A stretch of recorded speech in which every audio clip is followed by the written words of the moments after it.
আমি হিন্দু পরিবার থেকে, আমার স্বামী মুসলমান হামিদ কুরেশি। আমি এই প্রশ্নটা করছি যে পূর্বপুরুষদের সময় থেকেই হিন্দু মুসলমান জাত ভেদাভেদ চলছে। তো আপনি বলেন যে হিন্দু মুসলিম আলাদা আলাদা নয়, এরা সব এক। আমি মানি, কিন্তু ব্যাপারটা হলো যখন কোনো হিন্দু বাচ্চা হয় তখন তাকে হিন্দু রীতিতে বরণ করা হয়, মুসলিম বাচ্চা হয় মুসলিম রীতিতে বরণ করা হয়, যেমন তার কানে আজান দেওয়া হয়। আর যখন হিন্দু বাচ্চা হয় তার নাম কৃষ্ণ বা রাম নাম রাখা হয়। যাকে যেরকম শিক্ষা দেওয়া হয় সে সেরকমই শিক্ষা পায়। যেমন আমাদের শেখানো হয়েছে ছোটবেলা থেকে ভগবানকে মানতে, আমরা ভগবানকে মানি। আমরা মুসলমান ধর্মকেও মানি, এমন নয় যে মানি না। আমাকে যেরকম শিক্ষা দেওয়া হয়েছে সেই শিক্ষাকেই আমি মানি। কিন্তু আপনি বলেন যে মুসলিম সঠিক আর হিন্দু ভুল, এমনটা কিভাবে বলতে পারেন? পূর্বপুরুষরা এত বড় মানুষ ছিলেন, তারা অনেক কিছু জানতেন। আমি আপনার সাথে তর্ক করতে পারবো না, কারণ আপনি অনেক কিছু জানেন আর আমি কিছুই জানি না। আমাদের বাবা দাদারা এসব দেখে এসেছেন এবং আমরাও দেখেছি যে আমরা গুরুজন, তাদের আমি সম্মান করি। তিনি আমার সাথে তর্ক করতে চান না, আমিও আপনার সাথে তর্ক করতে চাই না। করতে পারবো না কারণ আমার অত শিক্ষা নেই, অতটা বলতে পারবো না, তাই না? বোনের প্রশ্ন হলো যে আমি বলি হিন্দু মুসলিম এক, কিন্তু যে হিন্দু পরিবারে জন্মায় তাকে হিন্দু শিক্ষা দেওয়া হয়, যে মুসলিম পরিবারে জন্মায় তাকে মুসলিম শিক্ষা দেওয়া হয়। তাহলে এটা কিভাবে বলা যায় যে মুসলিম সঠিক আর হিন্দু ভুল?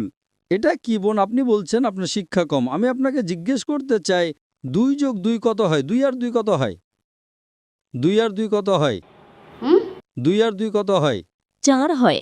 মাশাআল্লাহ। তাহলে বলবেন না যে আপনার শিক্ষা নেই। যদি গ্রাম থেকে কোনো মেয়ে এসে বলে আর বলে যে আমার বাবা আমাকে শিখিয়েছেন 2 যোগ 2 5 হয়, তাহলে আপনি কি বলবেন তাকে? 4 হবে, 5 কিভাবে হবে? 4 হবে 5 কিভাবে হবে? তোমার বাবা অঙ্ক জানতেন না। সে যদি বলেন না আমার বাবাই শিখিয়েছেন, আপনি কি তাকে বলবেন আচ্ছা ঠিক আছে 2 যোগ 2 4ও হয় আবার 5ও হয়? এটা বলা ভুল। দুটোর মধ্যে অনুসন্ধান করতে হবে কোনটা সঠিক, সেটার উপরে আমল করি। না না, আমি কি চাই হিন্দুও সঠিক মুসলিমও সঠিক, 2 যোগ 2 4ও সঠিক, 2 যোগ 2 5ও সঠিক। আপনি তো মাশাআল্লাহ অনেক জ্ঞানী, আপনি জানেন 2 যোগ 2 4 হয়। কত লোকেরা জানে না 2 যোগ 2 4, তারা বলে 5 হবে। যেহেতু খোদা আপনাকে জ্ঞান দিয়েছেন, বুদ্ধি দিয়েছেন, আপনার দায়িত্ব হলো তাকে বলবেন বোন 2 যোগ 2 5 নয়, 2 যোগ 2 4 হয়।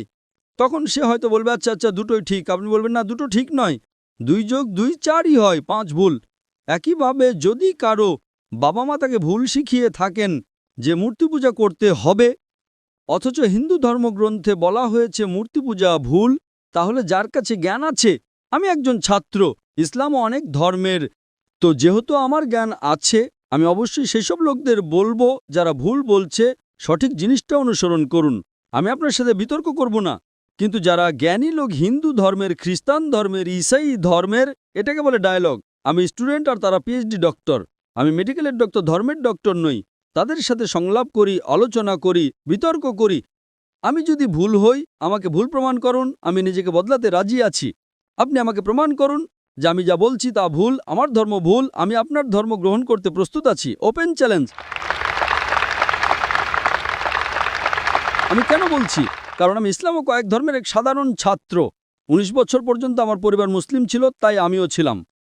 19 বছর পর যখন গবেষণা শুরু করলাম তো জানতে পারলাম যে আমি সঠিক ধর্মে আছি।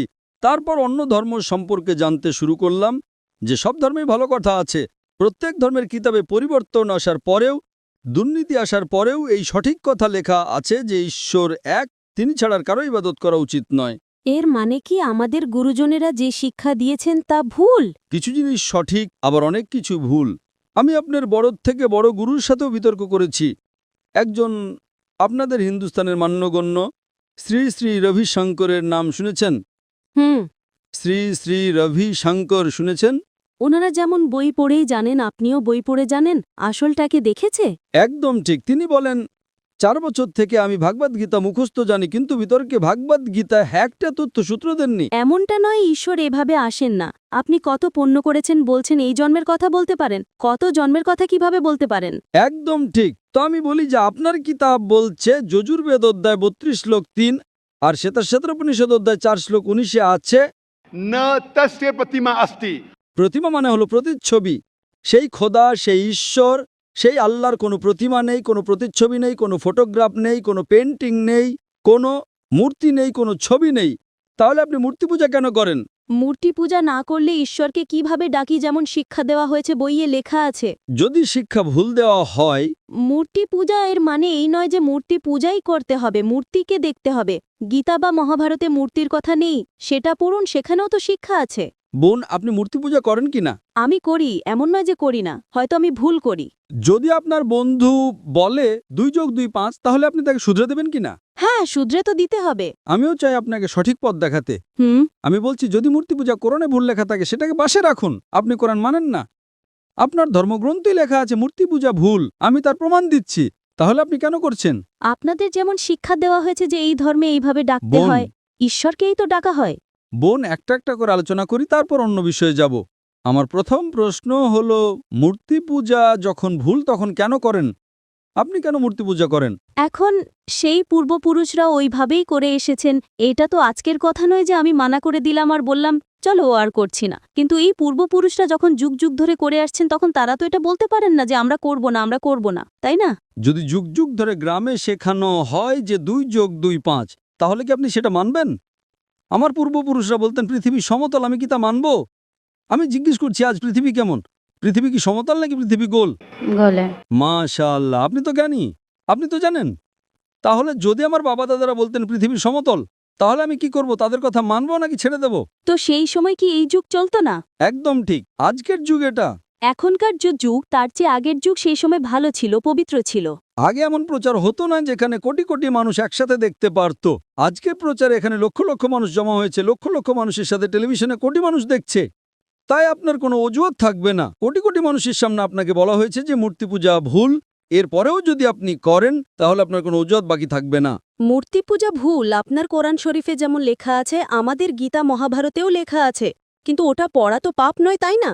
আমি কখন বলেছি যে গীতা পড়া ভুল? আমিও গীতা পড়ি, আমি বাইবেলও